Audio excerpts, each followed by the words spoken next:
அரசியல் மேடை நேயர்களுக்கு அன்பு வணக்கம்.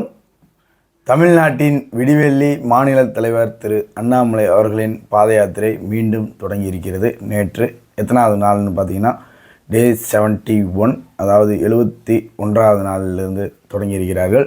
நேரம் மிக குறைவாக இருக்கிற காரணத்தினால் ஒரு நாளைக்கு 2 சட்டமன்ற தொகுதிகள் முடிச்சுக்கிட்டு இருந்தாங்க. இப்போ வந்து 3 தொகுதிகள் ஆக்கிட்டாங்க. ஒரு நாளைக்கு காலையில் 1, மதியம் ஈவினிங் 1, இரவு 1 அப்படின்னு 3 தொகுதிகள் போக ஆரம்பித்து விட்டார்கள். நேற்று 3 தொகுதிகள் முடித்திருக்கிறார்கள். என்னென்ன தொகுதி அப்படின்னு பார்த்தீங்கன்னா ஏற்காடு, ஆத்தூர், கெங்கவல்லி 3 தொகுதிகள் நேற்று அருமையாக முடித்திருக்கிறார்கள். அந்த 3 தொகுதிகளை பார்ப்பதற்கு முன்னாடி ஒரு முக்கியமான விஷயத்தை நான் காட்டியே தீர வேண்டும். ஸோ இன்னைக்கு கொஞ்சம் லென்த்தாக இருக்கும். ஸோ ஆனால் வந்து சுவாரஸ்யமாக இருக்கும். புது தகவல்கள், வெளியில் தெரியாத தகவல்கள் அத்தனையும் அண்ணாமலை போட்டு உடைத்திருக்கிறார் நேற்று மக்கள் மத்தியில். என்னன்னு பார்த்தீங்கன்னா வந்து கடந்த டிசம்பர் மாதம் 26, 27ஆம் தேதிகளில் ஒரு கைது ஒன்று நடந்திருக்கிறது. ஒரு அநியாய கைதுங்க. அது என்னன்னு பார்த்தீங்கன்னா சேலம் பெரியார் பல்கலைக்கழக துணைவேந்தர் அவர்களை கைது செய்திருக்கிறார்கள். எதற்காக அப்படின்னு பார்த்தீங்கன்னா அமைச்சர் பொன்முடி அவர்கள் சொன்ன ஆளை அங்கே நியமிக்க வேண்டும் அப்படின்னு அவங்க அச்சுறுத்தி, அந்த துணைவேந்தர் வந்து நியாயமாக தான் நான் போவேன் அப்படின்னு சொன்னதுனால அவங்கள வந்து கைது செய்திருக்கிறார்கள். கைது செய்தது மட்டுமல்லாமல் அவரை ஒன்று கைது செஞ்சாங்கன்னா ஒன்று ஸ்டேஷன் கூப்பிட்டு போகணும், இல்லைன்னா வேற எங்கேயாவது கூப்பிட்டு போகணும். இவங்க வந்து 4 மணி நேரம் அந்த ஜீப்லேயே வச்சு அவரை ரவுண்ட்லாம் அடித்து பண்ணாத வேலை பண்ணியிருக்காங்க. அதனால் அவருக்கு நெஞ்சு வலியும் வந்து ஹாஸ்பிட்டலில் அட்மிட் ஆகிட்டார்.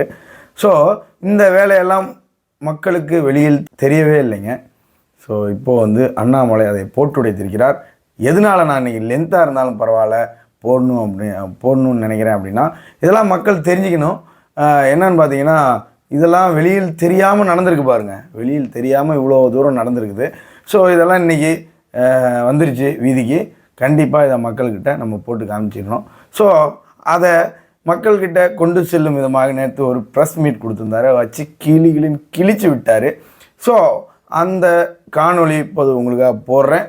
நின்று நிதானமாக பொறுமையாக பார்த்துட்டு வாங்க. நல்லா உற்று கவனியுங்கள். நிறைய விஷயம் அதில் சொல்லியிருக்காரு. அப்படியே ஒரு வீடியோவோடு வந்துட்டாருங்க. ஒரு ஆதாரத்தோடு இருக்க ஒரு வீடியோவோடு வந்துட்டார். ஸோ நம்மளை பற்றி தான் தெரியுமே, பட்டையை கிளப்பி விட்ருவார். ஆதாரம் இல்லாமல் எதையுமே பேச மாட்டார். அவர் தான் சொல்கிறாரு, நான் என்னோடய டேட்டாவை தப்புன்னு ஒரு காவலர் வந்து சொல்லட்டும் அப்படின்னு சொல்லி சவால் விட்டுருக்காரு. ஸோ அந்த காணொளி இதோ உங்களுக்காக. சேலத்தில் தலை குனியும் அளவுக்கு ஒரு நிகழ்ச்சி நடந்திருக்கிறது. அதை மானம் இருக்கக்கூடிய எந்த ஒரு தமிழனும் கூட ஏற்றுக்கொள்ள மாட்டார்கள். நம்முடைய பெரியார் பல்கலைக்கழகத்தினுடைய துணைவேந்தர், பெரியார் பல்கலைக்கழகத்தினுடைய துணைவேந்தரனுடைய கைது என்பது தமிழகத்தில் இருக்கக்கூடிய ஒரு தமிழனும் கூட தலை குனிந்து நிற்கும் அளவுக்கு பண்ணிருக்காங்க. குறிப்பாக ப்ரொஃபசர் ஜெகநாதன் அவர்கள். இதுல சில விஷயங்களை வந்து இன்னைக்கு பத்திரிகை முன்னாடி சொல்ல வேண்டும் என்பதற்காக நான் இங்க வந்திருக்கின்றேன். நமக்கு தெரியும் 26ஆம் தேதி டிசம்பர் மாசம் சாயந்தரம் 4:40க்கு இந்த விஷயம் அரங்கேறுது.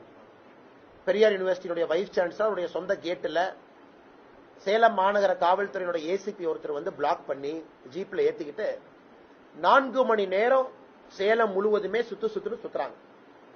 ஏன்னா அவர் எங்க இருக்காருன்னு யாருக்கு தெரியக்கூடாது. அந்த ஜீப்ல வந்து 4 காவல்துறை சார்ந்த கான்ஸ்டபிள்ஸ் இருக்காங்க, ஹெட் கான்ஸ்டபிள்ஸ் இருக்காங்க, டிரைவர் இருக்காங்க. 4 மணி நேரம் சேலம் முழுவதுமே சுத்திட்டு அதுக்கப்புறம் நம்ம ஜிஹெச் சேலம் கவர்மெண்ட் ஹாஸ்பிட்டலுக்கு 9:30 மணி கூட்டிட்டு வர்றாங்க. அவரை கைது பண்ணது 4:40. அதன் பிறகு கிட்டத்தட்ட 9:30 மணினா 5 மணி நேரத்திற்கு ஏறத்தாழ கழிச்சு சேலம் கவர்மெண்ட் ஹாஸ்பிட்டல் கூட்டிட்டு வர்றாங்க. அங்க அவருக்கு பிபி, இசிஜி எல்லாம் செக் பண்றாங்க. நார்மலா இல்லைன்னு சொல்லிட்டு 2-3 டேப்லெட் கொடுக்கறாங்க. அதன் பிறகு ஆப்போசிட் சைட்ல யாருமே வக்கீல் வந்துவிடக்கூடாது என்பதற்காக மேஜிஸ்ட்ரேட்டோட இல்லத்திற்கு 12 மணிக்கு கூட்டிட்டு போறாங்க. மிட் நைட் 12 மணிக்கு அவருக்கு ஒரு அரெஸ்ட் காப்பியை சர்வ் பண்றாங்க. அரெஸ்ட் காப்பியில் என்ன போட்டிருக்காங்கன்னா, இந்த மாதிரி இளங்கோவன் அப்படிங்கிற ஒரு நபர் வந்து PCR act, SC ST atrocity prevention ஆக்ட்ல கம்ப்ளைண்ட் கொடுத்திருப்பதாக, அந்த வீடியோ ஓபன் பண்ணுங்க ராஜா, எஸ்சிஎஸ்டி கேஸ்ல வந்து கம்ப்ளைண்ட் கொடுத்திருப்பதாக காவல்துறை இவர் மேல ஒரு எஸ்சிஎஸ்டி கேஸ் ரெஜிஸ்டர் பண்றாங்க. 3:30 மணி வரைக்கும் மேஜிஸ்ட்ரேட்டுடைய வீட்டில் ஆர்கியூமெண்ட் நடக்குது. 3:30 மணிக்கு மேஜிஸ்ட்ரேட் வந்து பெயில் கொடுக்கறாங்க. இது நமக்கு தெரிஞ்ச சில விஷயம், தெரியாத சில விஷயம். எந்த அளவுக்கு காவல்துறை அதிகாரிகள் ஒரு பல்கலைக்கழகத்தினுடைய துணைவேந்தரை 5 மணி நேரம் ஜீப்ல உட்கார வச்சு சேலம் முழுவதுமே சுத்தி வந்து 9:30 மணிக்கு அரசு மருத்துவமனை கொண்டு போய் 12 மணிக்கு மேஜிஸ்ட்ரேட்டுடைய வீட்டுக்கு கொண்டு போய் 3:30 மணிக்கு அவருக்கு பெயில் கிடைச்சிருக்கு. இப்ப தமிழக மக்களுக்கு நாங்களும் ஒரு ஆக்கப்பூர்வமான கட்சியாக மக்களை பாதுகாக்கக்கூடிய பணி அந்த கட்சிக்கு இருக்கு. எங்கே அநியாயம் நடந்தாலும் கூட கேட்க வேண்டிய கடமை இன்னைக்கு பாரதிய ஜனதா கட்சிக்கு இருக்கு. ஏன் இது நடந்தது அப்படின்னு உங்களுக்கு சொல்வது என்னுடைய கடமை. இது ஏன் நடந்தது? காவல்துறை 2 விஷயம் சொல்றாங்க. பெரியார் பல்கலைக்கழகத்தில் வைஸ் சான்சலர் அவர்கள் ஒரு பவுண்டேஷன் ஆரம்பிக்கிறாங்க பியூட்டர் அப்படிங்கிற பேர்ல. அதை மக்களுக்கு என்ன சொல்லிட்டாங்கன்னா கம்பெனி நடிச்சு விட்டாங்க. ஏதோ பெரியார் அந்த யூனிவர்சிட்டி ஜெகநாதன் அவர்கள் அவர் மனைவி குழந்தையெல்லாம் சேர்ந்து ஆரம்பிச்ச மாதிரி இது ஒரு பவுண்டேஷன். பவுண்டேஷனுடைய பேரே Periyar university technology entrepreneurship research foundation. Periyar பல்கலைக்கழகத்தில் ஆரம்பிக்கப்படுற ஒரு நிறுவனம் செக்ஷன் 8 கம்பெனி, அப்படின்னா நான் ப்ராஃபிட். அந்த கம்பெனியினுடைய ப்ராஃபிட்டை யாரும் வெளியே எடுத்துட்டு போக முடியாது. அந்த கம்பெனியினுடைய வளர்ச்சிக்காக மட்டும்தான் அதை பயன்படுத்தணும். Periyar university technology entrepreneurship research foundation, அதான் பியூட்டர் பவுண்டேஷன். பியூட்டர் பவுண்டேஷன் பேர்ல கம்பெனி ஆரம்பிக்கிறாங்க. சரி, இந்த கம்பெனியில யாரெல்லாம் டைரக்டர் பாத்தீங்கன்னா, 1 ஜெகநாதன் வைஸ் சான்சலர் பெரியார் பல்கலைக்கழகம், 2வது அங்க இருக்கக்கூடிய கம்ப்யூட்டர் சயின்ஸ் டிபார்ட்மெண்ட் ஹெச்ஓடி, இப்ப ஆக்டிங் ரெஜிஸ்டராக இருக்கக்கூடிய தங்கவேல் ப்ரொஃபசர் 2வது, 3வது கம்ப்யூட்டர் டிபார்ட்மெண்ட் இருக்கக்கூடிய இன்னொரு ப்ரொஃபசர் சதீஷ் 3வது, பாரதிதாசன் பல்கலைக்கழகத்தில் பணி செய்யக்கூடிய ப்ரொஃபசர் ராம் கணேஷ் 4வது. இது பாருங்க, பெரியார் பல்கலைக்கழகத்தில் ஒரு நிறுவனத்தை ஆரம்பிக்கிறாங்க. அந்த நிறுவனத்தில் இருக்கக்கூடிய 4 டைரக்டருமே ப்ரொஃபசர்ஸ். அதுல 3 பேர் பெரியார் பல்கலைக்கழகத்தில் வேலை செய்யறாங்க, ஒருத்தர் பாரதிதாசன் பல்கலைக்கழகத்தில் வேலை செய்யறாங்க. இந்த கம்பெனியினுடைய நோக்கம் என்னன்னா, தனியாரிலிருந்து வரக்கூடிய பணத்தை அந்த பவுண்டேஷன் எடுத்து பெரியார் பல்கலைக்கழகத்தில் படிக்கக்கூடிய குழந்தைகளுடைய வளர்ச்சிக்காக, குறிப்பா அவர்களுக்கு தேவையான இண்டஸ்ட்ரி 4.0 டெக்னாலஜி, அந்த குழந்தைகளுடைய ஸ்கில்ல இம்ப்ரூவ் பண்றதுக்கு, ஆற்றல் திறமையை அதிகப்படுத்துறதுக்கு, பிளேஸ்மெண்ட் ஓரியன்டா தொழில்துறை வேலை வாய்ப்பு உருவாக்குவது சம்பந்தமாக இந்த கம்பெனி ஆரம்பிச்சிருக்காங்க. இது பெரியார் யூனிவர்சிட்டியினுடைய ஃபர்ஸ்ட் ஃப்ளோர்ல 2000 ஸ்கொயர் ஃபீட் ஸ்பேஸ் கொடுத்து அங்கேயே அந்த நிறுவனத்தை நடத்துறாங்க. இதுல என்னங்க தப்பு? இந்தியா முழுவதுமே இந்த கம்பெனிகள் இருக்கு. இந்தியா முழுவதுமே எல்லா பல்கலைக்கழகத்திலும் இது போன்ற கம்பெனிஸ் இருக்கு. அந்த கம்பெனிக்கு வேறு வேறு இடத்துல இருந்து பணம் வருது, அந்த கம்பெனி அந்த பல்கலைக்கழகத்துக்கு பயன்படுத்துறாங்க. இதுல பெரியார் 2 ப்ரொஃபசர் இன்சார்ஜ் ரெஜிஸ்ட்ராரை கொண்டு வர்றாங்க, பாரதிதாசன் பல்கலைக்கழக ப்ரொஃபசர் ராம் கணேஷ கொண்டு வர்றாங்க. இதுல எந்த தவறு இல்லையே. இதுல என்னங்க தவறு? எந்த தவறும் இல்லை. நியாயமாக ஆரம்பிக்கப்பட்ட ஒரு கம்பெனி, செக்ஷன் 8 கம்பெனி, அந்த ப்ராஃபிட்டை 1 பைசா வெளியே எடுக்க முடியாது. அது பெரியார் பல்கலைக்கழகத்துக்கு மட்டும்தான் செலவு பண்ணணும்.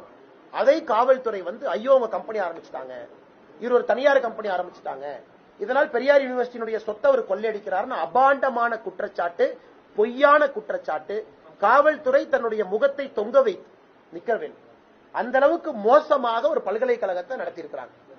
அடுத்து பாத்தீங்கன்னா அந்த வீடியோ, நான் உங்களுக்கு சில வீடியோ ஃபர்ஸ்ட் டைம் போட்டு காட்டுறேன். குறிப்பாக அந்த ப்ரொஃபசர் அவர்கள் சாயந்தரம் மத்தியானம் யூனிவர்சிட்டியிலிருந்து கிளம்பும் பொழுது கம்ப்ளைண்ட் கொடுத்தவர் பேசுற வீடியோ நான் காட்டுறேன். இந்த கம்ப்ளைண்ட் கொடுத்த மனிதர் 2 பேர் கம்ப்ளைண்ட் கொடுக்கறாங்க. எது கம்ப்ளைண்ட் கொடுக்கறாங்க? ஒருத்தர் சொல்றாரு, இல்ல நான் ஒரு விஷயமா பேச போனேன் மத்தியானம் 1:30 மணிக்கு, இவர் என்னைய ஜாதி பேர் சொல்லி திட்டாரு, அதனால இவர் பிசிஆர் சட்டத்துல கைது பண்ணணும் அப்படின்னு. 2 பேர் போறாங்க. ஜெகநாதன் அவர்கள் மத்தியானம் வீட்டுக்கு போறாரு, கார்ல ஏறாரு. அந்த வீடியோ உங்களுக்கு நான் காட்டுறேன், டவுன்லோட் ஆயிட்டு இருக்குதுங்க. அந்த வீடியோல நீங்க பாத்தீங்கன்னா தெரியும், 2 பேர் பேசுறாங்க. இவர் போன்ல யார்ட்டையோ பேசிட்டு இருக்காரு. இவரே கேட்கிறாரு, சரி ஆபீஸ்ல பாருங்கன்னு கை காட்டிட்டு ஒரு 10 செகண்ட் கூட இருக்காது, ஒரு 7 செகண்ட் கார்ல ஏறாரு. அவங்க டோரை பிடிச்சி இழுக்கிறாங்க, இவர் ஏறக்கூடாதுன்னு. உடனே அந்த செக்யூரிட்டி கார்டு அவங்களை தள்ளி விட்டுட்டு டோரை மூடுறாரு, கிளம்பிடுறாரு. அப்ப 2 பேர்த்துல ஒருத்தர் சிரிக்கிறார், இந்த காரை பார்த்து சிரிக்கிறார். இவர் ஜாதி பேரை சொல்லி திட்டிருந்தா அவங்க சிரிப்பாங்களா? இல்ல 7 நிமிஷத்துல ஜாதி பேரை சொல்லி திட்ட முடியுமா? அவர் யார் என்பது கூட கூட்டி வந்தவர் மூலமாக, அவர் யாரை கூட்டிட்டு வர்றாங்கன்னா, அந்த பல்கலைக்கழகத்தில் இவர் கிளம்பும் பொழுது 2 நபர்கள் வர்றாங்க. ஒருத்தர் சக்திவேல், ஒருத்தர் சக்திவேல் பெரியார் பல்கலைக்கழகத்தினுடைய ஒர்க்கர்ஸ் யூனியனுடைய தலைவர், சஸ்பெண்ட் ஆயிருக்கு. அவரை பெரியார் யூனிவர்சிட்டியுடைய வைஸ் சான்சலர் சஸ்பெண்ட் பண்ணிருக்காரு. சஸ்பெண்ட் ஆன ஒருத்தர் இன்னொருத்தரை கூட்டிட்டு வர்றாரு. அவர் பிரச்சனை பண்றாரு. அவரு போய் கம்ப்ளைண்ட் கொடுக்கிறாரு. அவர் பேர் இளங்கோவன், சக்திவேல் இளங்கோவன் 2 பேர் வர்றாங்க. இளங்கோவன் போய் பிசிஆர் சட்டத்தில் கம்ப்ளைண்ட், முகாந்திரமே இல்லாத ஒரு கேஸ். இந்த வீடியோவை பார்த்தா யாருக்குமே தெரியும், இதுல முகாந்திரமே இல்ல. டிசிப்ளினரி ஆக்ஷன்ல சஸ்பெண்ட் செய்யப்பட்ட ஒருவர் இன்னொருத்தரோட இவருடைய காரை மறிச்சு கேட்டை இழுத்து இவர் போறதுக்கு இல்லாம பண்றாங்க. இது எதுக்கு நடக்குதுன்னா, அமைச்சர் பொன்முடி அவர்கள் சொல்லிக் கொடுத்துதான் அது முழுசா நடக்குது. இப்ப ஏன் நான் பொன்முடி உள்ள கொண்டு வரேன்னா, இதுக்கு பேக்ரவுண்ட் 2 இருக்கு. பெரியார் பல்கலைக்கழகத்தில் ரெஜிஸ்டார் பாத்தீங்கன்னா 5 ஆண்டுகளாக ரெஜிஸ்டார் இல்லாம அந்த பல்கலைக்கழகம் இயங்குது. பொன்முடி அவர்கள் இவரை கம்பல் பண்றாங்க, இவரைத்தான் ரெஜிஸ்டாரா போடணும். அதற்கு துணைவேந்தர் ஏத்துக்கல. கவர்னர் என்ன சொல்றாரு, துணைவேந்தர்கிட்ட ஒரு ப்ராசஸ் வேகமா கிரியேட் பண்ணி நியாயமான முறையில ஒரு ரெஜிஸ்டார போடுங்கிறார். இவங்க என்ன பண்றாங்கன்னா அந்த ரெஜிஸ்டாருக்கான போடுறதுக்கான மீட்டிங் கூப்பிடுறாங்க. அந்த மீட்டிங் வந்து 6/11/2023 பெரியார் பல்கலைக்கழகத்தில் நடக்குது. நவம்பர் மாசம் 6ஆம் தேதி நடக்குது. அந்த மீட்டிங்ல நம்முடைய higher education secretary Karthik IAS higher education secretary அவரு வரல. அவருக்கு பதிலா இன்னொருத்தர் அனுப்புறாரு, தர்பராஜ் அப்படின்னு deputy secretary higher education department meeting அனுப்புறாரு. சோ மீட்டிங்ல தர்பராஜ் வந்து உட்கார்றாரு. எல்லா விஷயங்களும் பேசிட்டு ரெஜிஸ்டாரை பத்தி பேச ஆரம்பிக்கும் பொழுது higher education secretary Karthik video கான்பரன்ஸ்ல ஜாயின் ஆகிறார் சென்னையில இருந்து. அப்ப பெரியார் யூனிவர்சிட்டி வைஸ் சான்சலர் சொல்றாரு, தவறு. பிரின்சிபல் செக்ரட்டரி ஹையர் எஜுகேஷன் சார்பா ஆல்ரெடி தர்பராஜ் என்கின்ற டெப்டி செக்ரட்டரி வந்து ரூம்குள்ள உட்கார்ந்து இருக்கும் பொழுது மினிட்ஸ் ஆஃப் த மீட்டிங்ல நாங்க ரெக்கார்டு பண்ணி மீட்டிங் நடத்திட்டு இருக்கும் பொழுது ரெஜிஸ்டார் செலக்ஷன் வரும் பொழுது எதற்காக ஹையர் எஜுகேஷன் செக்ரட்டரி அந்த நேரத்தில் தன்னை வீடியோ கான்பரன்ஸ்ல இணைச்சுக்கணும், அதனால ஒரு பேர்ல 2 பேர் மீட்டிங் இருக்க கூடாது, ஒருத்தர் தான் இருக்க முடியும்னு சொல்றாங்க. அங்க பிரச்சனை ஆரம்பிக்கும். அந்த மினிட்ஸ் ஆஃப் மீட்டிங்ல என்ன பேசினாங்களோ கவர்மெண்ட் அதை லீக் பண்றாங்க.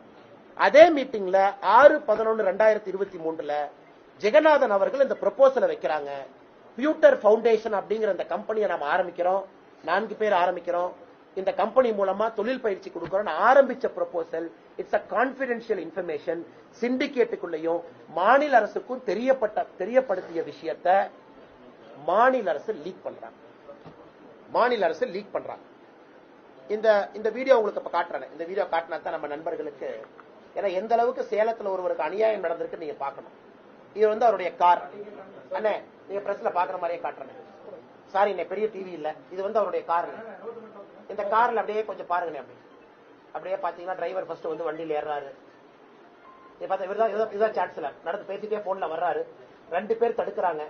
கம்ப்ளைண்ட் கொடுத்தவரும் சஸ்பெண்ட் ஆனவரும் அவர் போன்ல பேசிக்கிட்டே கேட்கிறாரு. மொத்தமா பாருங்க ஒரு 5 செகண்ட் பேசுறாரு, அவ்வளவுதான் பேசுறாரு. போன்லயே தான் இருக்காரு. என்ன போனை கூட கீழே வைக்கிறார். போன்லயே பேசிட்டு இருக்காரு, போனை கீழே வைக்கிறாரு. அவங்ககிட்ட என்னன்னு பேசுறாரு. பேசிட்டு ஓகே ஆபீஸ் வாங்கன்னு சொல்லிட்டு கார் திறந்து ஏறாரு. அவங்களுடைய கார் டோரை பிடிச்சி இந்த குரூப் இழுக்குது, விடமாட்டேன்னு. அத வந்து இந்த செக்யூரிட்டி அவரு அவங்கள தள்ளி விட்டு கார் அனுப்புறாரு. இப்ப பாருங்க. இப்ப பாத்தீங்கன்னா ஒருத்தர் வந்து சிரிச்சுக்கிட்டே போவார். கார் போனதுக்கு அப்புறம் ஒருத்தர் வந்து சிரிச்சுக்கிட்டே போவார். இத பாத்தீங்கன்னா தெரியும். இந்த வீடியோ நாங்க பத்திரிகைக்கு ஷேர் பண்றோம். முடிச்சோடனே பாத்தீங்கன்னா தெரியும் எந்த அளவுக்கு அநியாயம் நடத்தப்பட்டிருக்கிறது. அரசு சொன்ன ரெஜிஸ்டார போடல அப்படிங்கிற ஒரே காரணத்திற்காக ஒரு தனி மனிதனை SC ST கேஸ் போட்டு தனி மனிதனை நாய நடத்துற மாதிரி நடத்தி இன்னைக்கு அவர் ஹார்ட் அட்டாக் வந்து ஆஞ்சியோபிளாஸ்டி பண்ணிட்டு வீட்டில் உட்கார்ந்து இருக்காரு. ஒரே காரணம் என்ன? மாநில அரசினுடைய பொன்முடி அவர்கள் சொன்ன ரெஜிஸ்டார் பேரை ஏற்றுக்கொள்ள மாட்டேன்னு சொன்னது பாவங்களா? அதற்கு கான்பிடென்ஷியல் இன்ஃபர்மேஷன் மெயின்டைன் பண்ண வேண்டிய ஹையர் எஜுகேஷன் டிபார்ட்மெண்ட் செக்ரட்டரி அவர் அந்த இன்ஃபர்மேஷனை லீக் பண்றாரு. போலீஸ்க்கு எப்படி இன்ஃபர்மேஷன் வந்துச்சு? பியூட்டர் ஃபவுண்டேஷன் இன்ஃபர்மேஷன் எப்படி வந்துச்சு? யார் கொடுத்தா? அவங்களுக்கு கண்டென்ட்ஸ் ஆஃப் தி எஃப்ஐஆர்ல அவங்க டிஸ்க்ளோஸ் பண்ணணும். ஒரு எஃப்ஐஆர் போடுறாங்கன்னா காவல்துறை டிஸ்க்ளோஸ் பண்ணும். அவங்களுக்கு நாலேஜ் ஆஃப் கிரைம் எங்கிருந்து வந்துச்சு? நாலேஜ் ஆஃப் கிரைம் வந்ததுன்னா இதுல என்ன தப்பு? Section 8 company for profit company இல்ல, நாட் ஃபார் ப்ராஃபிட். 4 ப்ரொஃபசர் இருக்கக்கூடிய கம்பெனி. பெரியார் பல்கலைக்கழகத்தில் ஃபர்ஸ்ட் ஃப்ளோர்ல 2000 ஸ்கொயர் ஃபீட்ல நடக்கக்கூடிய நிறுவனம். இல்லைங்களே தப்பு? இந்த அளவுக்கு முட்டாள்களா காவல்துறை? நானும் காவல்துறையில பணியாற்றி இருக்கிற நேர்மையான அதிகாரிகள் இருக்கிறாங்க, இன்னும் நான் நம்புறேன். ஒரு ஏசிபி வந்து கேட்ல, பெரியார் யூனிவர்சிட்டி கேட்ல ஒரு வைஸ் சான்சலரை போலீஸ் ஜீப்ல ஏத்திக்கிட்டு, அவ்வளவு மாணவர்கள் படிக்கக்கூடிய இடத்துல போலீஸ் ஜீப்ல ஏத்திக்கிட்டு 4 மணி நேரம் போனா என்ன அர்த்தம்? அதனால்தான் இன்னைக்கு நாங்க உள்துறை அமைச்சர் அமித்ஷாஜி அவர்களுக்கு கடிதம் எழுதணும். மாநிலத்தினுடைய டிஜிபி மீது நடவடிக்கை கோருகின்றோம். சேலம் போலீஸ் கமிஷனரின் மீது நடவடிக்கை கோருகின்றோம். NHRCக்கு சூமோட்டோவாக பாரதிய ஜனதா கட்சி நாங்க கம்ப்ளைண்ட் கொடுக்கிறோம். National human rights commission. காவல்துறை புரிந்து கொள்ள வேண்டும். ஏதோ நாம் ஒரு திமுக ஆட்சி கீழே இருக்கோம், தண்ணியில்லா காட்டுக்கு மாத்திடுவாங்க. ஏன்னா இவங்களுடைய ரெக்கார்டு யூபிஎஸ்சிக்கு போய் தான் வரணும். இவங்க ஒரு டிரான்ஸ்பருக்கு போகும்போது இவங்க ஒரு டிரான்ஸ்பர் என்றால் ப்ரமோஷனுக்கு ப்ரொமோஷன் கம் டிரான்ஸ்பர் போகும் பொழுது யூபிஎஸ்சிக்கு போய்தான் வரணும். டிஜிபி செலக்ஷனும் யூபிஎஸ்சிக்கு போய்தான் வரணும். அதனால காவல்துறை அதிகாரிகள் நீங்க யார வேணாலும் பிடிப்போம், என்ன வேணாலும் பண்ணுவோம், ஜீப்ல ஏத்துவோம், எஃப்ஐஆர் எங்க பாட்டுக்கு போடுவோம், ஒருத்தருடைய பேரை கெடுப்போம். ஏன்னா பொன்முடி என்கின்ற நபர் போன் பண்ணி அவரை வச்சு செய்யன்னு சொன்னாரு, அதனால வச்சு செய்வோம்னா எதுக்கு சார் யூனிஃபார்ம் போடுறீங்க? பேசாம யூனிஃபார்ம் கழட்டிட்டு வெளியே வந்து என்னை மாதிரி உட்காந்து பிரஸ்ல பேசுறேன். எதுக்கு சார் யூனிஃபார்ம் போடுறீங்க? இந்த மாதிரி ஒரு மனுஷனுடைய 36 வருஷமா தமிழ்நாடு அக்ரிகல்ச்சர் யூனிவர்சிட்டியில ஒரு சம்பாதிச்ச பேரை எல்லாம் ஒரு 5 நிமிஷத்துல கெடுக்கிறதுக்கு தான் காவல்துறைக்கு அனுமதி கொடுத்திருக்காங்களா? அதுக்கு தான் உங்களுக்கு இந்த பவரா? அதுக்கு தான் சட்டமா? அதுக்கு தான் சிஆர்பிசியா? அதுக்கு தான் ஐபிசியா? வெக்கமா இல்லையா? சேலம் மாநகரத்துடைய கமிஷனருக்கு வெக்கமா இல்லையா? நான் இவ்வளவு சொல்றேன், இவ்வளவு டேட்டா கொடுக்கறேன், வீடியோ கொடுக்கறேன், இவ்வளவு இன்ஃபர்மேஷன் பாத்தீங்க. இல்ல போலீஸ் ஒண்ணு தப்புன்னு சொல்லிட்டேன், இல்ல போலீஸ் ஒரு டேட்டா தப்புன்னு சொல்லிட்டோம், இல்ல பியூட்டர் ஃபவுண்டேஷன் அல்ல ப்ரொஃபசர் இல்லைன்னு சொல்லட்டும், அது செக்ஷன் 8 கம்பெனி இல்லைன்னு சொல்லட்டும், 4:40க்கு அரெஸ்ட் ஆகலின்னு சொல்லட்டும்.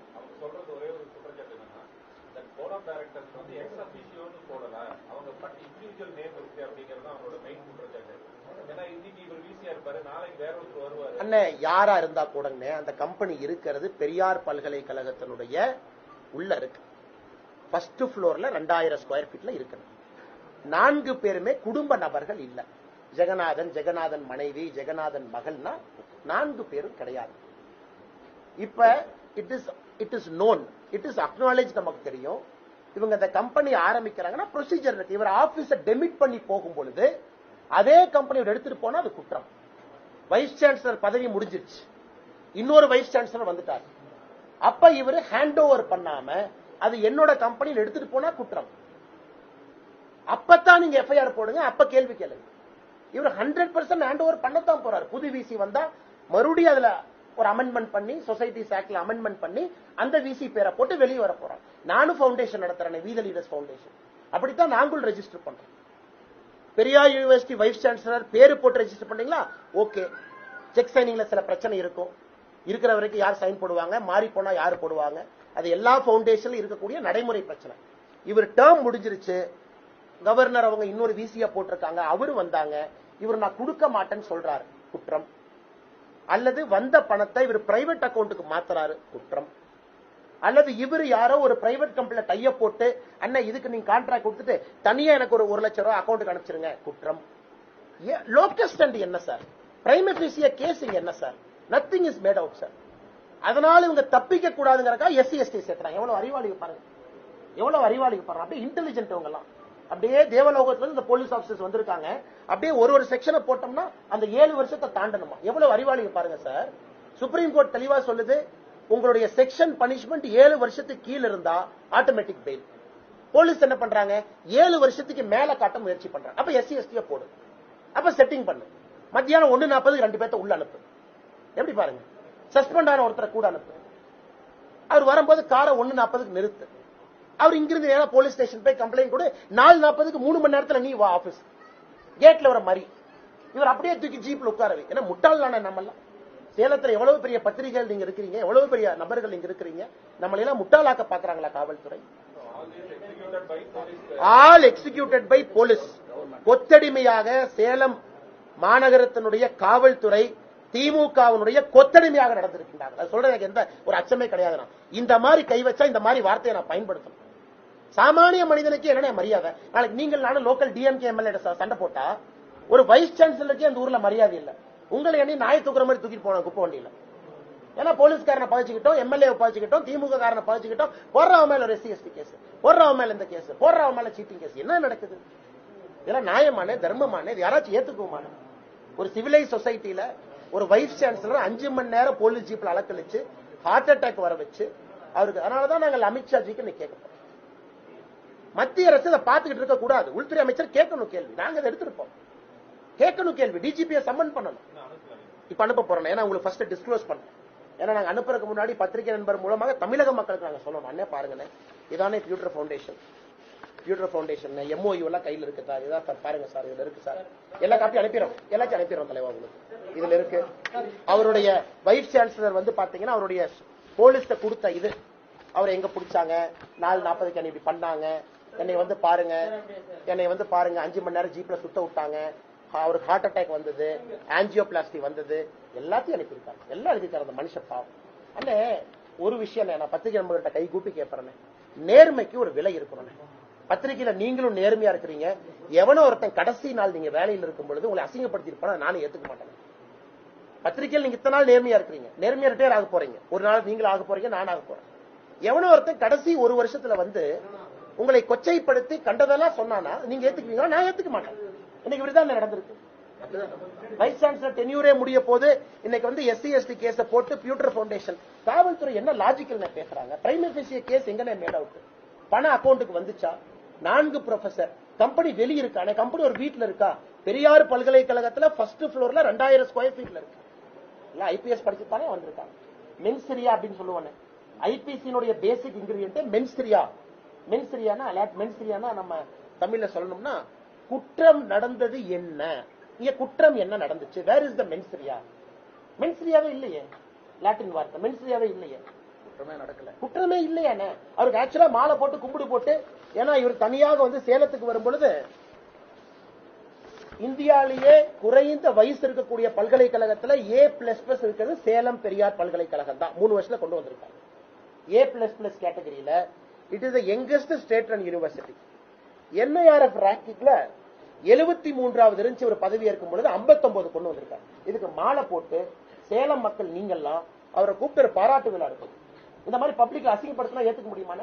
ஜீப்ல எடுத்து நாயை தூக்கிட்டு போற மாதிரி தூக்கிட்டு போய் 73ல இருந்து 59 கொண்டு வந்திருக்காங்க. யாரோ சஸ்பெண்ட் ஆன ஒருத்த வந்து இன்னொருத்தர் கூட்டிட்டு வந்து காரை மறிச்சு.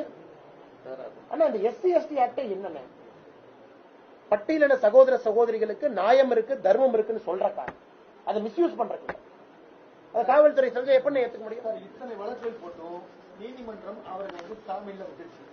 அது நீதிமன்றத்துடைய அவருடைய வக்கீல் அன்பு வாதாட விதம் வந்து நான் பாராட்டுறேங்க ஐயா, நான் பாராட்டுறேங்க ஐயா, நான் பாராட்டுறேங்க ஐயா. அடுத்தவங்க வர்றங்க ஐயா. இன்னைக்கும் நீதிமன்றத்தின் மீது நமக்கு நேர்மை இருக்கு, நியாயம் இருக்கு, நம்பிக்கை இருக்குங்கிறத இந்த வழக்கு காட்டியிருக்கு. 3:30 மணிக்கு அவருடைய லாயர் அவங்க சொன்ன மாதிரி போய் ஆர்குமெண்ட் வச்சு அந்த கோர்ட் சிஸ்டம் அவரை பெயில்ல விட்டு, இன்னைக்கு ஹைகோர்ட் ஒரு கேள்வி கேட்டிருக்காங்க அந்த மேஜிஸ்ட்ரேட்டுக்கு, ஒரு பர்டிகுலர் செக்ஷன் மட்டும் 7 வருஷத்துக்கு மேல தண்டனை இருக்கு, நீங்க எப்படி பெயில்ல விட்டீங்கன்னு மேஜிஸ்ட்ரேட் அதுக்கு உத்தரவு கொடுக்க போறாரு. என்ன உத்தரவு கொடுக்கறான்னு பொறுத்து இருந்து பார்ப்போம். அதனால இந்த நேரத்தில் நம் இந்த சமுதாயத்தில் இவ்வளவு பேர் தவறு செஞ்சோம், நேர்மையா ஒரு இடத்துல ஒரு ஜட்ஜ் இருக்காரு, நேர்மையா ஒரு இடத்துல லாயர் வாதாடி இருக்காங்க அப்படிங்கிறது நமக்கு சந்தோஷம் கொடுக்கக்கூடியது. அதனால உண்மையாலுமே நான் ரொம்ப கஷ்டப்பட்டேன். நேற்று அந்த டேட்டா எல்லாம் கிடைச்சதுல நான் ரொம்ப வெக்கி தலை குனிந்தேன். சேலம் வரக்கு மாதிரி பேசணுங்கிறக்கா எனக்கு இத்தனை நாள் டேட்டா கிடைக்கல, என்ன நடந்ததுங்கிற இன்ஃபர்மேஷன் கிடைக்கல. பெரியார் யூனிவர்சிட்டியில வந்து ஏகப்பட்ட குற்றச்சாட்டுகள் தமிழக அரசு வந்து ஒரு என்கொயரி பேனலே வச்சிருக்கு. கிட்டத்தட்ட ஒரு 16 கொஸ்டினுக்கு அலிகேஷன்ஸ் மேல சொல்லியிருக்கு. இப்ப அதுலயுமே வந்து இவங்களுடைய தலையீடுகள் இருக்குன்னு நினைக்கிறீங்களா? ஸ்டேட் கவர்மெண்டோட சார் நீங்க குற்றச்சாட்டுகள் நிறைய இருக்கு. நல்ல கேள்வி சார். இப்ப நீங்க பாருங்க, இந்த பெரியார் யூனிவர்சிட்டி துணை வைஸ் சான்சலர் துணைவேந்தர் ஜெகநாதன் அவர்கள் எப்ப அரெஸ்ட் ஆனாங்கன்னா கவர்னருடைய மீட்டிங்க்கு போகும்பொழுது அரெஸ்ட் ஆகிறார். அடுத்த நாள் கவர்னர் மீட்டிங். எப்ப கவர்னர் மீட்டிங்? 27ஆம் தேதி. 26ஆம் தேதி சாயந்தரம் கேட்ல வச்சு அவரை தூக்கிட்டு போறாங்க போலீஸ் ஜீப்ல. சோ ஒருத்தர் சொல்றாரு, அண்ணே நான் கவர்னர் மீட்டிங் போறேன் சார், போயிட்டு வந்து கூப்பிடுங்க சார்னு சொல்றாரு. அவருடைய கண்டென்ட்ல இருக்காது. காவல்துறை சொல்றது அப்படிலாம் போக முடியாதுங்க, நீங்க முதல்ல வாங்க, உங்க மேல கம்ப்ளைண்ட் இருக்குங்க. ஒரு கவர்னர் மீட்டிங்க்கு கூட ஒரு வைஸ் சான்சலர் மீட்டிங்க்கு போக முடியல. காவல்துறை தமிழக அரசுடைய நடவடிக்கை அப்படித்தானே இருக்கு.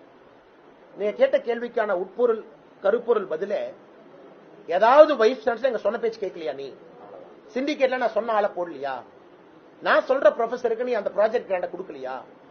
இல்ல நான் சொன்ன ஆளை நீ ப்ரொமோட் பண்ணலையா? இல்ல நான் சொன்ன கம்பெனிக்கு நீ கான்ட்ராக்ட் கொடுக்கலையா?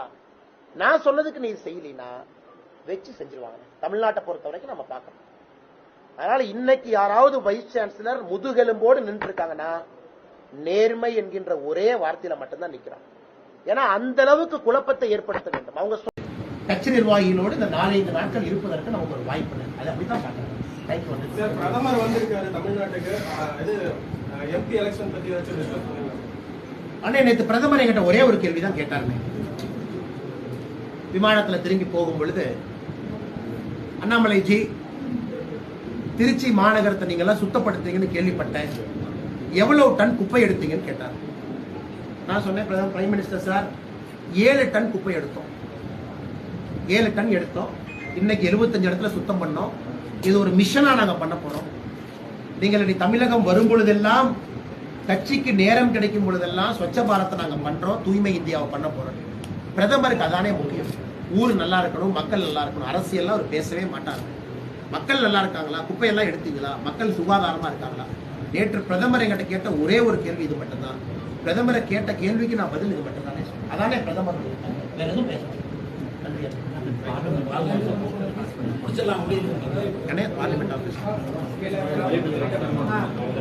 முக்கியமான மேட்டரே மறந்துடுறேன். நம்முடைய பத்திரிகை நண்பர்களுக்கு நன்றி சொல்லி நம்முடைய சேலம் பாராளுமன்ற தொகுதியினுடைய அலுவலகத்தை எனக்கு திறந்து வச்சிருக்கோம். நம்முடைய பெருங்கோட்ட பொறுப்பாளர் அண்ணன் KP ராமலிங்கம் அவர்கள், மூத்த தலைவர் அண்ணன் வெங்கடாச்சலம் வந்திருக்கிறாங்க. அனைத்து இந்திய அண்ணா திராவிட முன்னேற்ற கழகத்தினுடைய முன்னாள் MLA அண்ணன் நின்றுட்டு இருக்காங்க. ஏன்னா இடம் பற்றாக்குறை அந்த சேர் தப்பா நினைச்சிட்டாங்க. அண்ணன் வந்து சென்னைக்கு வந்தாங்க. அண்ணன் வரும்பொழுது நான் அவசரமா தென் தமிழகம் வெள்ளத்துக்கு போயிட்டேன். அண்ணன் பெரிய மனதோடு அலுவலகத்துக்கு வந்துட்டு என்னை பார்க்காம கூட கட்சியில் இறந்துட்டு வந்தாங்க. ஒரு பெரிய மனது இருக்கக்கூடிய ஒரு அண்ணன். மோடி அவர்களுடைய கரத்தை வலுப்படுத்த வேண்டும் என்பது என்கிற ஒற்றை குறிப்போடு வந்திருக்காங்க. இந்த மாதிரி நல்லவர்கள் எங்களோடு இணைந்திருப்பது எங்களுடைய பாக்கியம் நான் நினைக்கிறேன். என்னுடைய மாவட்ட தலைவர்கள் எல்லாம் இருக்கிறாங்க. இந்த அலுவலகத்தை முழுமையாக நீங்கள் பயன்படுத்த வேண்டும் என்று அன்போடு உங்களுக்கு கோரிக்கை இருக்கிறேன். பத்திரிகை நண்பர்கள் நிறைய லாங் பிரஸ் மீட்டு ரொம்ப பொறுமையா 10 மணிலிருந்து முகஞ்சொலிக்காம ரொம்ப பொறுமையா அமர்ந்திருக்கிறீங்க. உங்களுக்கு இந்த நேரத்தில் நன்றியை தெரிவிச்சுக்கிறேன். ஒரே ஒரு வேண்டுகோள், இந்த சேலம் பெரியார் யூனிவர்சிட்டி வைஸ் சான்சலருக்கு நீங்கள் நியாயம் கொடுக்கணும். அது என்னுடைய கடமை, உங்களுடைய கடமை. தப்பா போயிடும். இந்த மாதிரி யாரு மேலும் கை வச்சா ஒரு சொசைட்டி, ஒரு சமுதாயத்துக்கு தப்பா போயிடும். நீங்க பாத்துக்கிறீங்க, நம்பிக்கை இருக்கு.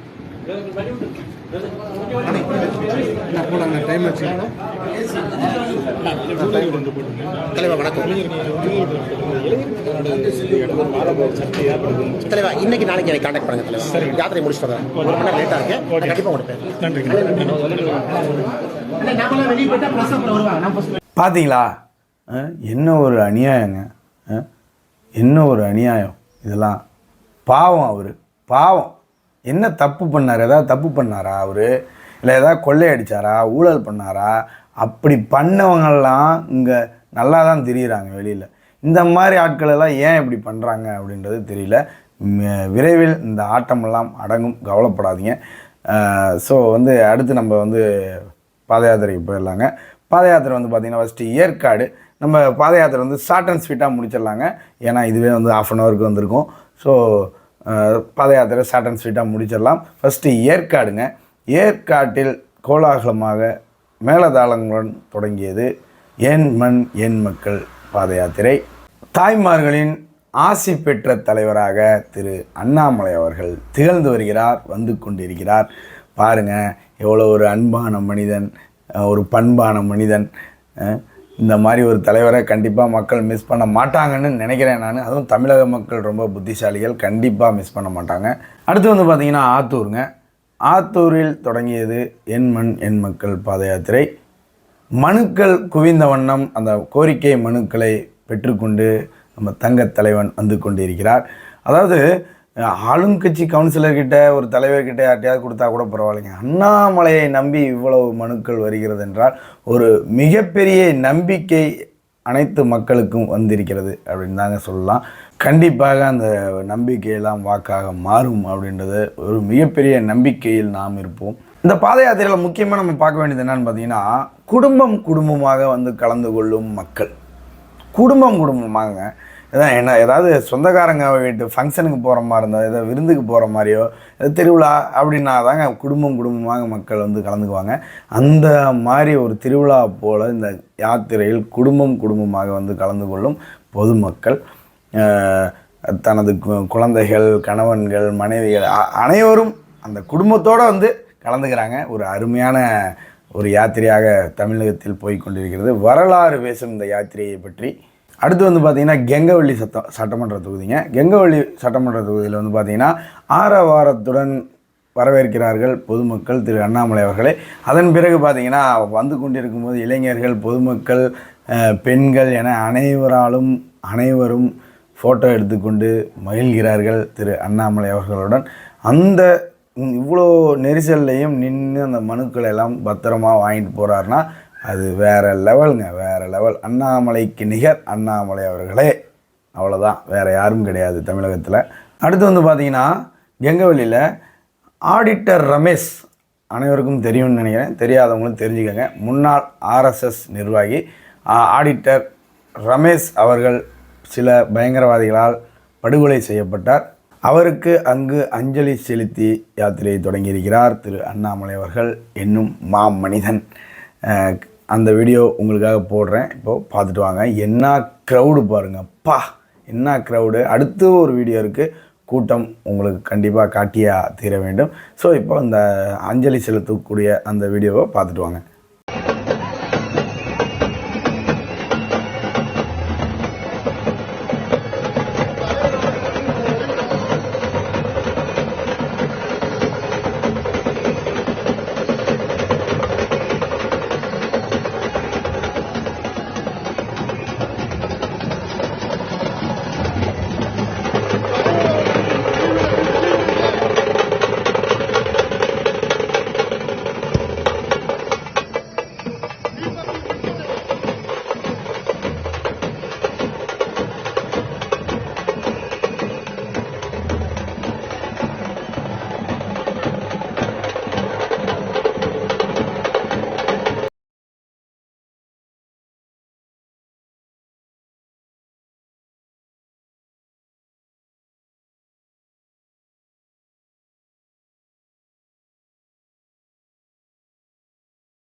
அடுத்து வந்து பார்த்திங்கன்னா கெங்கை வழியில் அந்த யாத்திரை வந்து கொண்டு இருக்கும்போது அந்த கூட்டத்தை பாருங்கள், எவ்வளோ கூட்டம் அப்படின்னு, எங்கேருதியா இந்த மக்கள்லாம் வருது அப்படின்னு நம்ம கேட்கணும் போல் இருக்குது. ஸோ அவ்வளோ க்ரௌடுங்க, அவ்வளோ க்ரௌடு, பயங்கரமான க்ரௌடு. அந்த காணொளி உங்களுக்காக.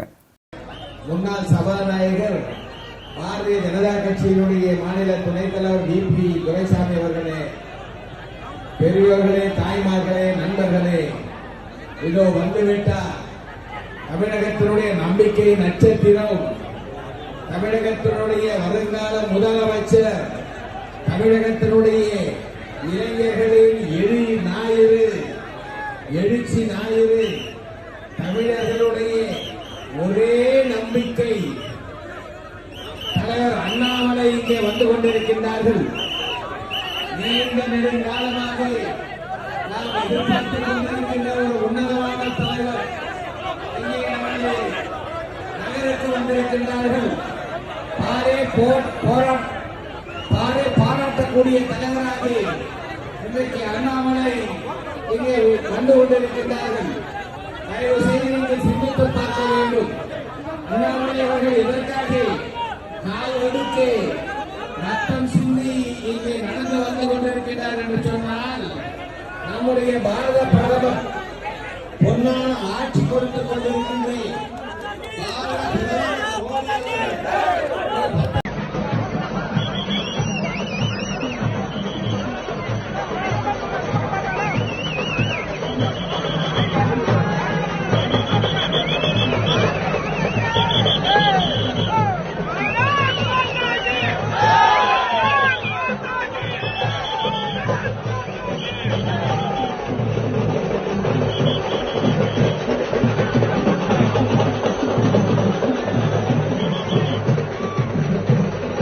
அடுத்து வந்து பார்த்திங்கன்னா பொதுக்கூட்டம்ங்க. பொதுக்கூட்டத்தில் வந்து ஃபஸ்ட்டே பொன்முடி மகன் கௌதம் சிகாமணின்னு நினைக்கிறேன் அவர் பேர், அவரை வச்சு கிழிச்செறிஞ்சிட்டார் அந்த இடத்துல.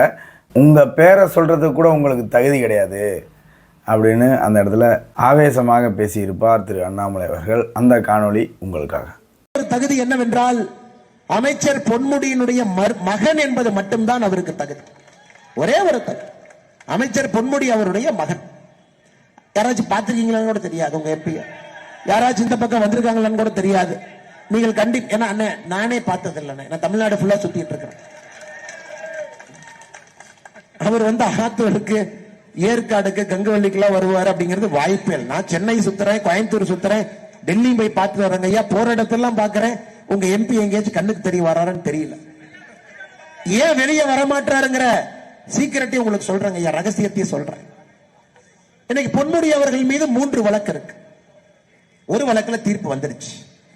3 ஆண்டு கடுங்காவல் தண்டனை கொடுத்திருக்கிறாங்க. வருமானத்துக்கு அதிகமா சொத்து சேர்த்ததற்கு அமைச்சர் பதவி போயிருச்சு. இன்னைக்கு 1 மாதத்துக்குள்ள ஒரு ஜெயிலுக்கு போவார். இது முதல் வழக்கு தீர்ப்பு வந்துருச்சு. 2வது வழக்கு பொன்முடி அவர்கள் மீது 2006 11 வரை அமைச்சராக இருந்த பொழுது செம்மண் கடத்திய வழக்கு.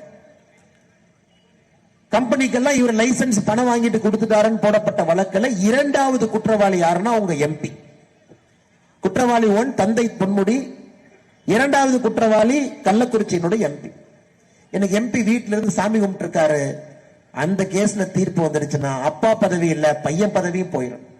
ஆனால் கள்ளக்குறிச்சியினுடைய பாராளுமன்ற தொகுதிக்கு எந்த நேரத்திலும் கூட தேர்தல் நடப்பதற்கு வாய்ப்பு இருக்கு. ஆனா உங்களுக்கு தெரியும் 6 மாசம் இருக்கும்போது தேர்தல் நடக்க மாட்டாங்க. 6 மாதம் இருந்ததுன்னா 6 மாதம் முடிந்து தேர்தல் நடத்தப்பட வைக்கிறோம். அதனால் சகோதர ஐயா ஆட்சிக்கு வர்றாங்க ஐயா, திமுக காரங்களுக்கு வர்றேன்.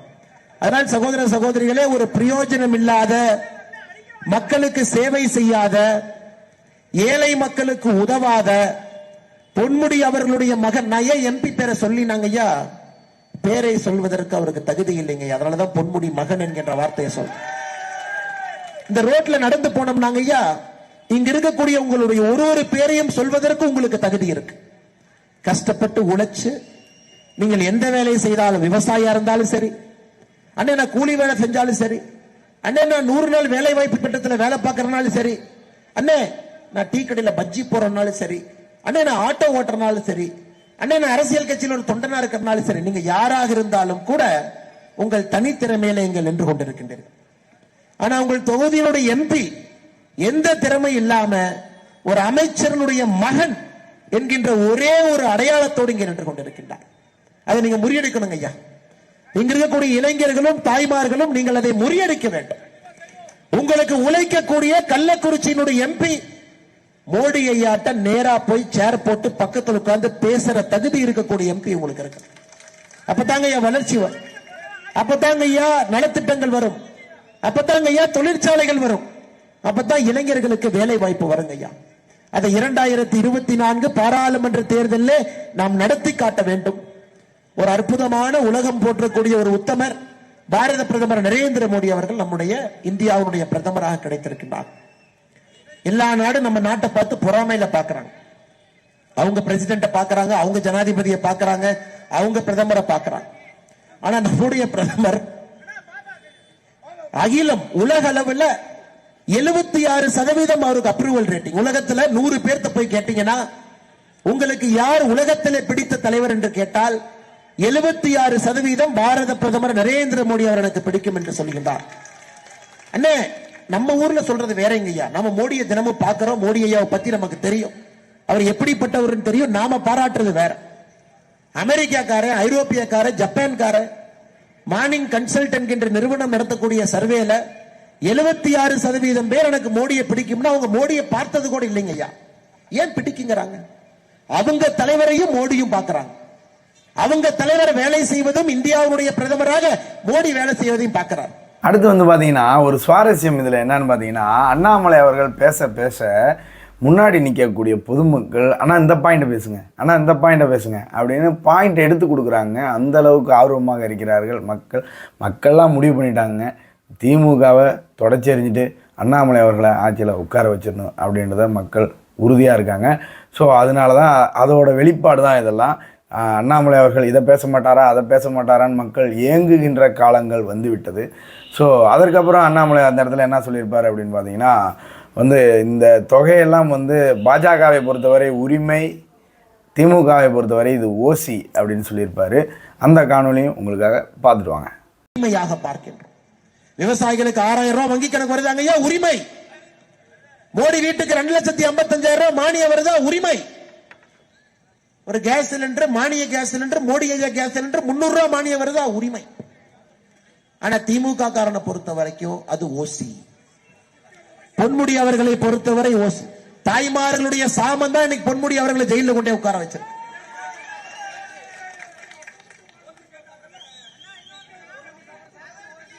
அண்ணே உண்மையாலுமே இந்த முதல் ரோல் இருக்கவங்களை மேல கூப்பிட்டு மைக்ல பேச வைக்கணும். என்னை விட அருமையா பேசுறாங்க. அண்ணா இந்த பாயிண்ட் பேசுங்க, அண்ணா இந்த பாயிண்ட் பேசுங்க, இந்த பாயிண்ட் பேசுங்க.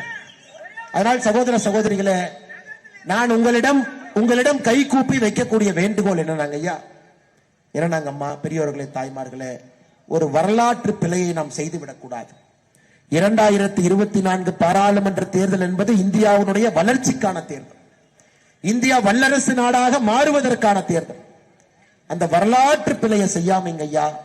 2024 மோடியோடு நாம், நம்மோடு மோடி என்று மோடி அவர்களுக்கு நாம் அனைவரும் நம்முடைய வாக்குகளை அளித்து தமிழகத்திலே 39 பாராளுமன்ற உறுப்பினர்களையும் கூட பாரதிய ஜனதா கட்சி தேசிய ஜனநாயக கூட்டணியிலிருந்து நீங்கள் அனுப்பி வைக்க வேண்டும் என்று அன்பான வேண்டுகோளை உங்களுக்கு வைத்துவிட்டு, அதே நேரத்தில் ஆத்தூரில் இருக்கின்றோம். படையாச்சியூர், கல்லேரிப்பட்டி, குமாரபாளையம், பனைமடல், இடையார்பட்டி, தும்பல் 10க்கும் மேற்பட்ட கிராம மக்கள் வாழப்பாடி ஆத்தூருக்கு தினமும் வர்றாங்க. எப்படிங்க ஐயா வர்றாங்க? மீன் போல ஆத்துல நீந்தி நீந்தி வர்றாங்க. இத்தனை ஆண்டு காலமாக இந்த கிராமத்தை இணைப்பதற்கு ஒரு பாலம் கூட இல்லாம ஆத்தூர் சட்டமன்ற தொகுதியில இவர்கள் வளர்ச்சி என்று சொல்லுகின்றார்கள். கிட்டத்தட்ட 10 கிராம மக்கள் இன்னைக்கும் தண்ணியிலே நடந்து வெளியே வர்றாங்க. இரவு நேரத்தில் கடக்கிறாங்க, மழை காலத்தில் கடக்கிறாங்க. அதை இவர்களால் செயல்படுத்த முடியல. ஒரு பாலத்தை இவர்களால் கட்ட முடியல. ஒரு ஆத்து பாலத்தை கட்ட முடியாத ஒரு திராவிட மாடல் அரசு தமிழகம் முன்னேறி விட்டது என்று தம்பட்டம் அடித்துக் கொண்டிருக்கின்றார்கள். அதுக்கு இந்த 10 கிராம மக்களும் சாட்சி. அவங்க சிரிச்சுக்கிட்டு இருக்கிறாங்க. என்னையா முன்னேறிச்சு? நாங்க ஆத்துல புடவை இருந்தாலும் புடவையினுடைய கஷ்டமா நடந்து போறோம். இளைஞர்கள் பெரியவர்கள் இருந்தாலும் வேட்டியை கட்டிட்டு நடந்து போறோம். ஒரு பாலம் இல்லாத ஒரு ஆத்தூர் தொகுதியிலே 10 கிராம மக்கள் கஷ்டப்பட்டு இருக்காங்க. இன்னைக்கு நம்முடைய வசிஷ்ட நதி இருக்குதுங்க ஐயா, உங்களுடைய ஊர்ல இருக்கு, புண்ணிய நதி. சமீபத்தில் நம்முடைய மத்திய அரசினுடைய மாசு கட்டுப்பாட்டு வாரியம் இந்தியாவிலே 351 நதியை கணக்கு போட்டாங்க, கணக்கிட்டார்கள். 351 நதியிலே எந்த நதியிலே மாசு அதிகமாக இருக்கு? எந்த நதியில மாசு அதிகமா இருக்கு யாருக்காச்சும் தெரியுங்களா? இந்தியாவில் இருக்கக்கூடிய 351 நதியில மாசு அதிகமாக நீரை பயன்படுத்த முடியாத முதல் நதியாக இருப்பது உங்கள் ஊரில் இருக்கக்கூடிய வசிஷ்ட நதி. இந்தியாவில் இருக்கக்கூடிய 351 நதியில மாசு அதிகமாக இருக்கக்கூடிய நதி நம்ம நதி. என்னைய பொருளாதாரம் பேசுறாங்க இவங்க? என்னங்கம்மா இவங்க வளர்ச்சியை பத்தி பேசுறாங்க? வசிஷ்டர் காலத்திலிருந்து இருக்கக்கூடிய நதி ஒரு புண்ணிய நதியை உங்களால காப்பாற்ற முடியல. அந்த நதியினுடைய தண்ணீரை தூய்மையாக வைத்துக் கொள்ள முடியவில்லை. இந்தியாவிலே மாசுபடிந்த நதி இருக்கக்கூடிய ஆத்தூரில் என்று பேசிக் கொண்டிருக்கின்றோம். இவர்களுக்கு வளர்ச்சியை பத்தி தெரியாதுங்க ஐயா, இவர்களுக்கு ஆட்சியை பத்தி தெரியாது, ஏழை மக்களுடைய நலனை பற்றி தெரியாது, இளைஞர்களுடைய முன்னேற்றத்தை பற்றி தெரியாது, அடுத்த கட்டம் தமிழகத்தை எப்படி கொண்டு செல்வது என்பது தெரியாது. அடுத்து இந்த பதிவோட இறுதியாக ஒரு விஷயத்தை சொல்லியிருப்பார் திரு அண்ணாமலை அவர்கள். என்னன்னு பார்த்தீங்கன்னா, பாஜக ஆட்சிக்கு வந்தால் தமிழகத்தில் காவல்துறைக்கு 2 நாள் லீவு, வாரம் 2 நாள் காவல்துறைக்கு லீவு, ரொட்டேஷன் முறையில் அந்த லீவு விடப்படும் அப்படின்னு அந்த இடத்துல சொல்லியிருப்பாரு காவல்துறையினருக்கு. அந்த காணொலியும் உங்களுக்காக போடுறேன், பார்த்துட்டு வாங்க. தமிழக காவல்துறை எடுப்பார்கள் என்கின்ற நம்பிக்கை இருக்கு. ஏன்னா காவல்துறையிலே அந்த களங்கம் ஏற்பட்டு விட்டால் மக்கள் யாரை பார்ப்பது? நியாயத்துக்கு எங்கு போறது? ஒரு பெண்களுடைய நம்பிக்கைக்கும், பெண்களுடைய ஒரு ரோட்ல நடந்து போறா கூட பத்திரமா பெண்கள் போவதற்கான அந்த பாதுகாப்பும் காவல்துறை மட்டும்தான் நம்ம கொடுக்க முடியும். அதனால் காவல்துறை இந்த திமுக என்கின்ற தீய சக்தியினுடைய பேச்சை கேட்காம எப்பொழுதும் நியாயத்தின் பக்கம் நிற்க வேண்டும் என்பது எங்களுடைய அன்பார்ந்த வேண்டுகோள். ஆனால் சகோதரர் சொன்னார், அண்ணே என் மேல் 2 FIR கொடியேற்றுறதுக்கு எல்லாம் போட்டாங்கன்னு. அண்ணன் எல்லாம் போட்டுட்டோம். நாம் திமுக காரர்களை பொறுத்தவரை நாம ஆட்சிக்கு வந்தா காவல்துறையை பார்த்துக்கலாங்கிற வார்த்தையை நான் பயன்படுத்த மாட்டேன். நாம் ஆட்சிக்கு வந்தால் காவல்துறையை திருத்துவோம் என்கின்ற வார்த்தையை மட்டும் இந்த நேரத்தில் பதிவு செய்து மக்களுக்கு வேலை செய்யக்கூடிய ஒரு நல்ல ஒரு உலகத்தில் இருக்கக்கூடிய முதன்மை காவல்துறையாக தமிழகத்தினுடைய காவல்துறையை கொண்டு வருவதற்கு காவல்துறையில பணி செய்யக்கூடிய எல்லா சகோதரர்களுக்கும் 8 மணி நேரத்திற்கு மேல யாரும் வேலை செய்யக்கூடாது. இன்னைக்கு காவல்துறையில ஏன் தவறு நடக்குதுன்னா, காவல்துறையில் இருக்கக்கூடிய ஒரு சகோதரருமே 20 மணி நேரம் 18 மணி நேரம் வேலை செய்யறாங்க. கோபத்தை யாரு மேல காட்டுவாங்க? நம்மளை மாதிரி பொதுமக்கள் பணம் நம்ம மேல காட்டுறாங்க. காவல்துறைக்கு வேண்டும் என்ற எந்த சலுகைகளும் கொடுக்காம இன்னைக்கு காவல்துறையில் எத்தனையோ சகோதரர்கள் குழந்தையினுடைய முகத்தை கூட பார்க்காம காவல்துறை வேலை செய்து கொண்டிருக்கின்றார். 18 மணி நேரம் 16 மணி நேரம் அவங்க வேலை பணிச்சுமை இருக்கு. காவல்துறையினாவே வெறுப்பு தான் இன்னைக்கு நிறைய கான்ஸ்டபிளுக்கு, ஹெட் கான்ஸ்டபிளுக்கு வர ஆரம்பித்திருக்கு. அதை மாற்றுவோம். 8 மணி நேரத்திற்கு மேல காவல்துறையில் யாரும் வேலை செய்யக்கூடாது என்று சொல்லுவோம். சாதாரண மனிதர்களுக்கு சனிக்கிழமை ஞாயிற்றுக்கிழமை லீவ் இருக்கும் பொழுது காவல்துறையும் ஷிப்ட் மூலமாக அவர்களும் லீவ் எடுக்கணுங்க, வாரத்துக்கு 2 நாள். சனிக்கிழமை ஞாயிற்றுக்கிழமை ஒருத்தர் வேலை செய்யட்டும்.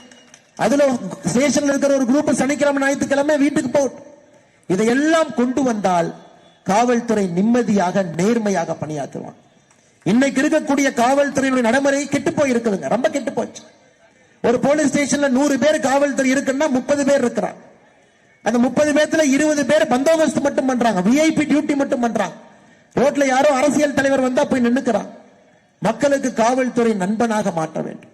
அது நிச்சயமாக பாரதிய ஜனதா ஆட்சிக்கு வரும் பொழுது உங்களுடைய அன்போடு ஆதரவோடு இதே காவல்துறை சகோதரர்களை நீங்கள் அனைவருமே பாராட்டும் அளவுக்கு மெச்சும் அளவுக்கு எங்களால் நடத்தி காட்ட முடியும் என்கின்ற நம்பிக்கை எங்களுக்கு இருக்கிறது.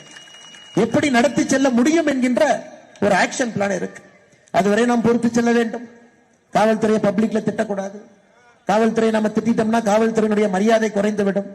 காவல்துறையினுடைய மரியாதை குறைந்து விட்டால் ரவுடி பையன்லாம் ரோட்டுக்கு வந்துடுவோம். அதனால் காவல்துறையோடு அனுசரணையாக இருந்து நம்முடைய அரசியல் இருக்க வேண்டும். காவல்துறையினுடைய தவறுகளையும் சுட்டிக்காட்டுகின்றேன். அதே நேரத்தில் காவல்துறையும் விட்டுக் கொடுக்காமல் நான் இந்த மேடையில பேசுகின்றேன். ஏன்னா அவங்களை விட்டு கொடுத்துட்டோம் அப்படின்னா பெண்களுக்கு பாதுகாப்புக்கு நாம் எங்க போறது? நிச்சயமாக இருக்கக்கூடிய காவல்துறை நண்பர்கள் தங்களுடைய பொறுப்பை உணர்ந்து நடந்து கொள்வார்கள் என்கின்ற முழு நம்பிக்கையும் எனக்கு இருக்கு. மேடையில் இருக்கக்கூடிய எல்லா தலைவர்களுக்கும், இங்க இருக்கக்கூடிய எல்லா பொதுமக்கள் ஆர்வத்தோடு வந்திருக்கின்றீர்கள். நேரமாக இருந்தாலும் கூட எங்களோடு நின்றிருக்கின்றீர்கள். குழந்தைகளோடு தாய்மார்கள் வந்திருக்கிறீங்க. நிறைய குழந்தைங்களை லீவ் போட்டு கூட்டு வந்திருக்கிறீங்க. ஏன்னா நம்பிக்கை நம்பிக்கை நம்பிக்கை என்கின்ற வார்த்தையை மோடி மேல வச்சிருக்கிறீங்க. நிச்சயமாக அந்த நம்பிக்கைக்கு பாத்திரமாக இருப்போம் என்று சொல்லி வாய்ப்பு கொடுத்த எல்லா தலைவர்களுக்கும் நன்றி தெரிவித்து என்னுடைய உரையை முடித்துக் கொள்கின்றேன். நன்றி, வணக்கம். பாரத் மாதா கி, பாரத் அன்னையின் புகழ். பாரத பிரதமர் நரேந்திர மோடி அவர்களுடைய ஆட்சியில் நம்முடைய பகுதியில் பயன்பெற்றிருக்கிற பயனாளிகளுக்கு நம்முடைய மாநில தலைவர் அவர்கள் சான்றிதழ் வழங்குகிறார்கள். பிரதம அமைச்சருடைய முத்ரா திட்டத்திலே பயன்பெற்றிருக்கிற திருமதி அருள்மொழி அவர்களுக்கு சான்றிதழ் வழங்கப்படுகிறது. அடுத்து பிரதம அமைச்சருடைய இலவச வீடு. இவ்வளோதாங்க டே 71, அதாவது 71வது நாள். இந்த யாத்திரையை முழுக்க முழுக்க மக்களிடம் கொண்டு சேர்க்க வேண்டும், அடித்தட்டு மக்களிடமும் கொண்டு சேர்க்க வேண்டும் அப்படின்ற ஒரே நோக்கத்துடன் நான் இந்த பதிவினை போட்டு கொண்டிருக்கிறேன். கண்டிப்பாக உங்களுக்குலாம் பிடிச்சிருந்தால் லைக் பண்ணுங்கள், ஷேர் பண்ணுங்கள், சப்ஸ்கிரைப் பண்ணுங்கள். பக்கத்தில் இருக்க பெல் ஐக்கானை கிளிக் பண்ணி ஆளில் போட்டுக்கோங்க. கண்டிப்பாக உங்களோட சப்போர்ட்டை கொடுங்க. நன்றி, வணக்கம். மீண்டும் நாளை சந்திப்போம். ஜெய் ஹிந்த்.